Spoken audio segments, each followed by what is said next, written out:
Hey everybody, I'm going to take you on a really quick tour of where I study. I've had a lot of people ask me, you have a family and you're in PA school, where do you get all your work done? And where do you get any peace? And it's not easy.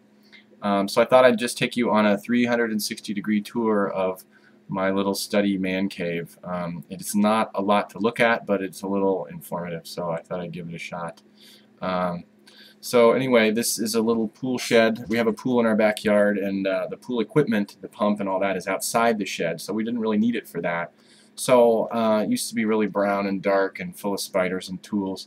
I cleaned it all out. I painted the walls. I have not finished the ceiling, obviously, but I'll get to that at some point. I put carpet in. I got a couch in here in case I need a nap. I'll show you around really quick. There's the couch. It's actually a double wide recliner. My wife and I had a little debate between a couch and, of course, I wanted a lazy boy kind of thing, so we settled on the double wide recliner. Got my space heater because it is, ooh, focus, because it is a cold and dreary day out, raining. Focus, focus, power. Oh man, that focus is slow, I apologize. Anyway, I think it's focusing on the window. Anyway, my space heater. Here's my bookshelf. These are just the books I'm using today. Laboratory and Diagnostic Tests by Fishbach and Dunning. Pharmacology. This is the biggie. This is Cecil Medicine. You'll either learn to love it or learn to hate it. I actually really like it, but it's a huge book. It's 3,000 pages, like 14 pounds of book on medicine. Pediatric Primary Care. I think Burns is the primary author there. And then Harrison's Internal Medicine, which is much like Cecil. I got that from my preceptor. It's not the current edition, but it suits me fine. PA school requires plenty of reading, so if you're not comfortable with that, it's possible to do, but you're going to have to find a way to work with that because there's a ton of material. I know a lot of people who are not big readers, they struggle in PA school. It can be done, but I would not recommend it.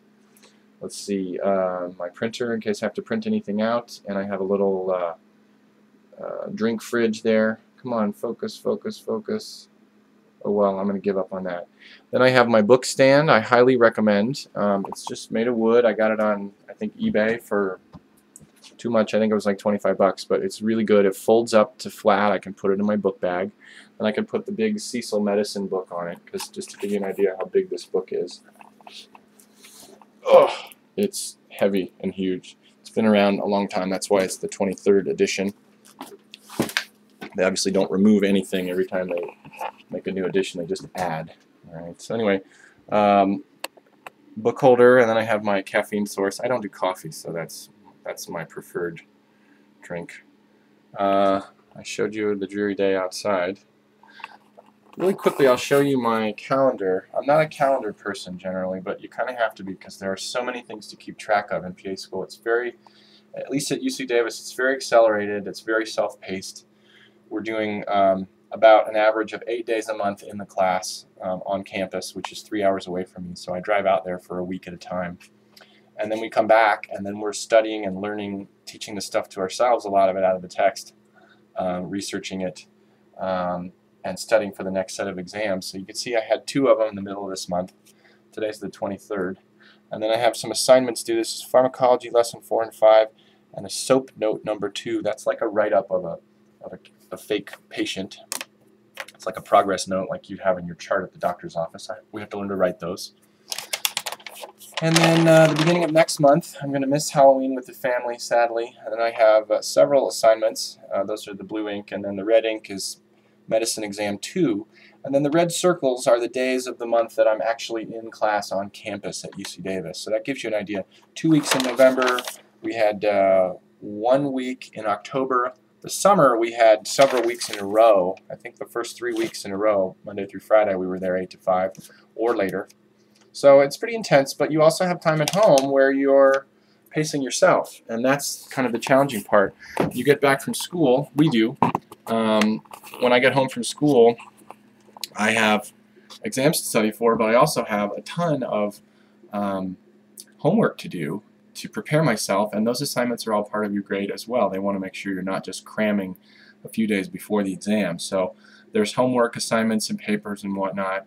Keeps you very busy, and on top of that you have to study for the next set of exams, which will be the very next time you come to school. So when I am away from school, this is it. I spend as much time as I can in here studying because it's quiet. Then when I get to school the day or two before the exam, I study with my study group. But my strategy has been, because I am not a multitasker at all, my brain just does not work that way. I get home from school after I've been at school for a week, and I start in right away at the assignments that are going to be due in the coming weeks, and I try and get them all done in a couple of days, if I can, at least as soon as I can. So some of the assignments on that calendar are not due for 2 weeks, and I'm going to try and get them done today, so that for the next 2 weeks or so I can, let's see, it'll be a week and a half, not even 2 weeks, I will be focusing completely on the exam, which this time around is going to be my medicine class. It'll be dermatology and hematology. Dermatology, pretty visual, not so hard, I don't find. Hematology, very conceptual, complicated. I much prefer dermatology, but hematology is important. Learning about anemia, you know, stuff like that. So that's what's coming down the pike. If you have any questions, let me know. Drop a question or a comment on the blog. But this is sort of the 360 of where I study, and I hope it's useful to you. Talk to you soon. Bye.